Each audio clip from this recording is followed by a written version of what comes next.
अगर आपको भी अपने जीवन में कमाना है अंबानी अडानी के जैसा धन, तो जीके जीनियस पंकज के करेंट अफेयर के वीडियो में लगाओ अपना मन। दोस्तों, आज मैं आप सभी के लिए लेकर आया हूं 4 दिन मतलब 3, 4, 5 और 6 मार्च 2024 के करेंट अफेयर के सारे इम्पोर्टेंट क्वेश्चन एक ही वीडियो पर। तो चलिए शुरू करते हैं। आज का पहला सवाल आप सभी के स्क्रीन पर है। किस भारतीय को ब्रिटेन के किंग चार्ल्स III द्वारा मानद नाइटहुड से सम्मानित किया गया? ऑप्शन है गौतम अडानी, सुनील भारती मित्तल, मुकेश अंबानी या फिर उदय कोटक जी को। अगर आपको इस सवाल का सही जवाब पता हो तो हमारे कमेंट बॉक्स में इसका उत्तर जरूर बताइएगा, और अगर ना भी पता हो तो तुक्का लगाइएगा। उत्तर है option B, Sunil Bharti Mittal. Bharti Enterprises के संस्थापक और अध्यक्ष सुनील भारती मित्तल ब्रिटेन के किंग चार्ल्स III द्वारा मानद नाइटहुड से सम्मानित होने वाले भारतीय बन गए हैं। यह सम्मान उन्हें यूके और भारत के व्यापारिक संबंधों को मजबूती प्रदान करने के लिए दिया गया है। इससे पहले रतन टाटा, रवि शंकर और जमशेद ईरान को भी यह सम्मान मिल चुका है। तो अगला और दूसरा सवाल है, भारत के पहले स्वदेश हरित हाइड्रोजन अंतर्देशीय जल मार्ग जहाज को किस राज्य में लॉन्च किया गया? ऑप्शन है गुजरात, महाराष्ट्र, तमिलनाडु या फिर उड़ीसा।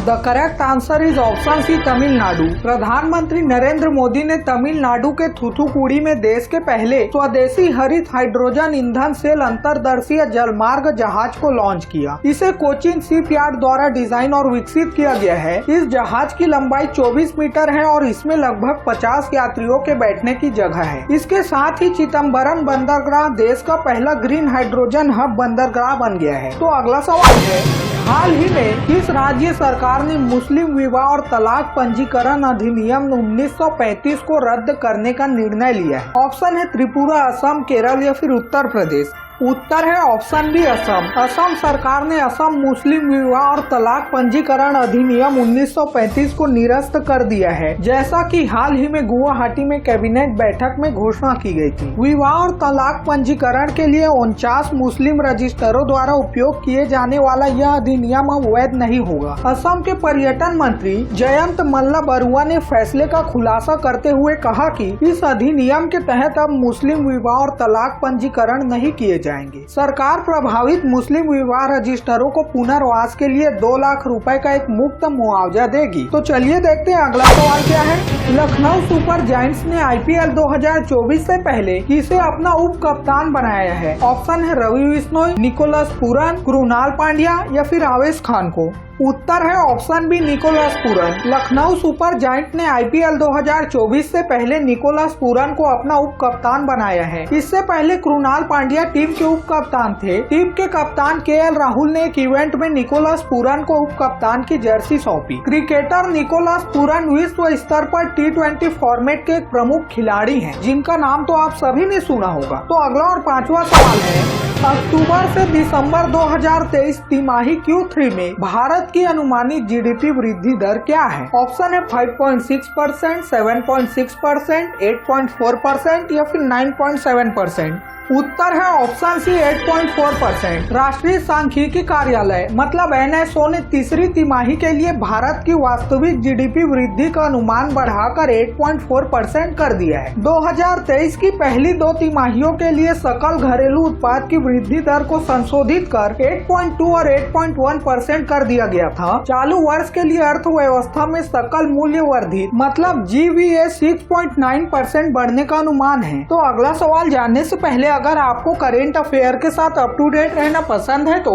इस वीडियो को लाइक और चैनल को सब्सक्राइब या फॉलो करके कमेंट में इस वीडियो के लास्ट में पूछे गए सवाल का जवाब जरूर बताइएगा। तो अगला सवाल है, किस बैंक ने 0.88% मासिक निश्चित दर पर smart choice gold loan launch किया? ऑप्शन है HDFC, ICICI, Kotak Mahindra bank या फिर भारतीय स्टेट बैंक। उत्तर है option C, Kotak bank. Kotak Mahindra bank ने स्मार्ट चॉइस गोल्ड लोन पेश किया है, जो 0.88% से शुरू होने वाली निश्चित मासिक ब्याज दर पर उसी दिन ऋण वितरण की सुविधा प्रदान करता है, जिसमें 25 लाख तक के संवितरण के लिए कोई प्रोसेसिंग शुल्क, फौजदारी विकल्प और न्यूनतम दस्तावेज नहीं होते हैं। यह योजना मासिक, त्रैमासिक या अर्धवार्षिक ब्याज भुगतान जैसे लचीले पुनर्भुगतान विकल्प भी प्रदान करती है। तो अगला और 7वां सवाल सवाल आप सभी के स्क्रीन पर है।